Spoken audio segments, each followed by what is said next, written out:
Good afternoon, everyone, and welcome back to Storky Farmstead. So I wanted to talk to you guys today about blossom end rot. And for the remainder of this video, I'm going to refer to blossom end rot as BER, B-E-R. Now, the thing about blossom end rot that a lot of people don't know is that it technically can affect 5 different plants in 2 different families. Now, the plants would be in your nightshade family would be your tomatoes and peppers. In your cucurbit family, it's going to be your squash, your cucumber, and your watermelon. So those 5 plants, you're going to need to check regularly to see if you have BER or if you see any of the beginning signs of BER. Now, let's talk about the causes of BER, guys.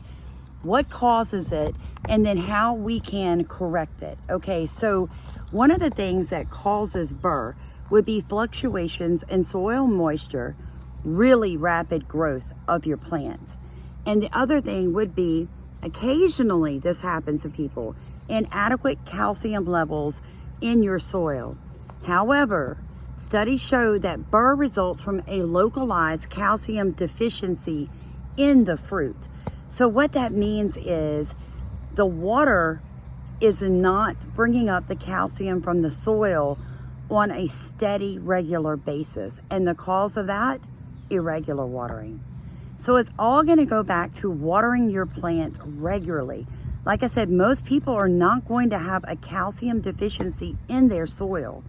Now, for the ones of you that want to know how to correct what you think may be a calcium deficiency in your soil, I'm going to attach a quick video at the end of this one, a little section from another video that my dad and I did called Do It Yourself Medicine Cabinet for Your Plants.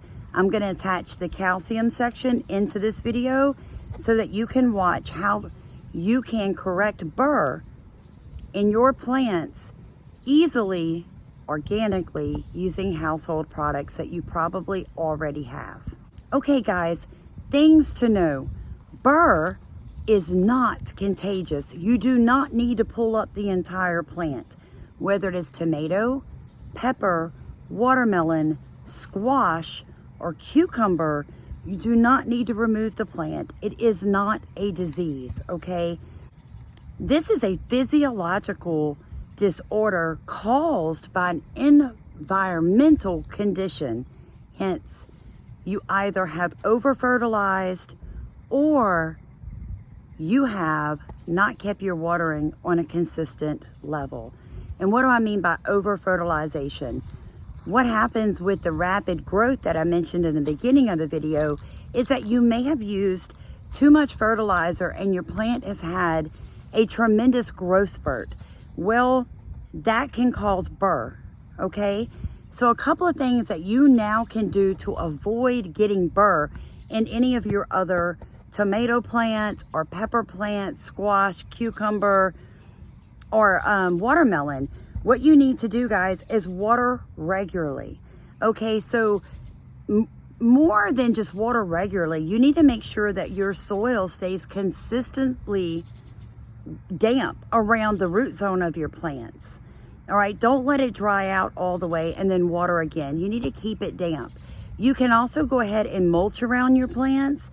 That really does help your soil stay moist, consistently moist. Another thing you can do is back away from the NPK synthetic fertilizers or even the organic fertilizers. If you've had a rapid growth in your plant and now you're seeing BER, it's probably coming from the fact that you over-fertilized, okay?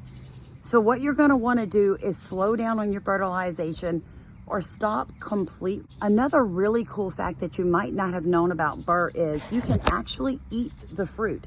Just cut off the damaged area and enjoy the rest of it.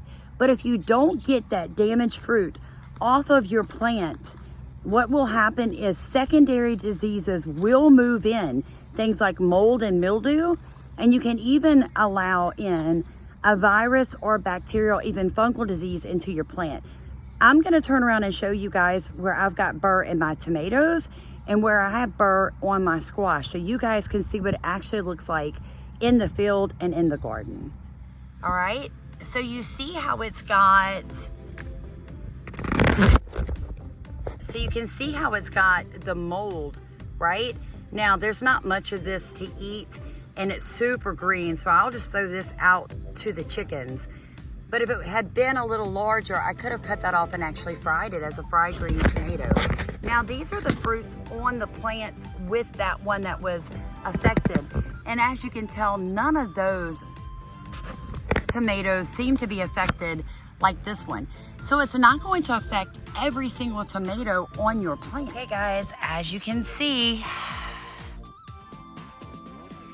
blossom end rot on the end of squash. So it is super discouraging to work so hard to grow your own food, to have something like BER move in and rot the end of your vegetable out.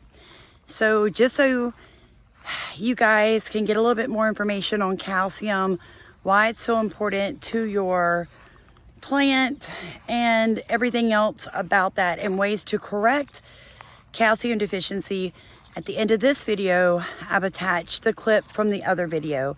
Thank you guys for watching. I thank you for rowing in our boat, letting us row in yours. Please like, comment, and subscribe. Share this video to help educate people on BER. It is a serious issue, guys, when you're growing food and your fruit's just rotting on the vine. All right, folks, moving right along. Calcium. All right, so your plant needs calcium because calcium is going to strengthen cell walls. And a plant that is deficient in calcium is more likely to be attacked by disease. So having enough calcium is going to help your plant become resistant to diseases and funguses, mildews, all of those things that we just cringe when we see it in our garden. Calcium will help activate enzymes in the plant, and it will also keep the pH levels balanced. So it's a very important nutrient for your plant. Blossom end rot in their tomatoes, and I know some people say you can't have it in squash, but I'm gonna tell you that you can because I had it last year. And it's a big deal when you've worked really hard and you're waiting on those tomatoes. You see your first little tiny green tomatoes. You walk out there and all of a sudden there's this tremendous black dot on the bottom of it because that area is now dying. That is a symptom that your plant is calcium deficient. It can also be a symptom that your plant's not quite getting enough water.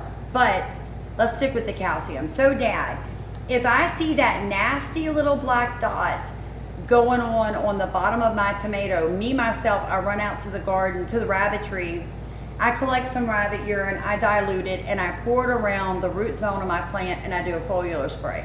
But for people who don't have rabbits at their disposal, what would you do? Just grabbing household items, what would you use? Eggshells to start with. You can put, personally, when we cook eggs, I put it in my French dehydrator here, set it out in the sun, and you dry them. Huh? Your coon butt dehydrator. That's right. And I dry these. Now, I'll throw this as is in my garden. Then, that's long release, long time release. Then you put them in the blender, and when you blend them, it depends on what you want. You can powder them down to a total powder, or you can just barely.